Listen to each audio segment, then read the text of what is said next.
Hi there, and welcome to my course, SQL for Newcomers. I'm Sameh Sharaf. I'm a data engineer and have been working with relational databases since 2010. In this course, you will learn how to use SQL. Whether you are a student or an employee who needs to work with databases and need to learn SQL and add it to their resume, this course is definitely for you. SQL is a standard language which is essential to work with all popular free and commercial relational databases. If you learn SQL, you're able to use any of those products you see here. This course will use PostgreSQL. Why? Because it's open source, so it's free.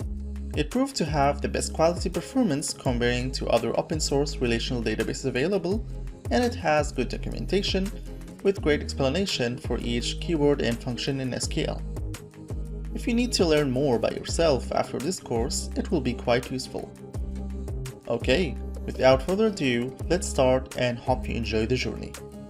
Happy learning!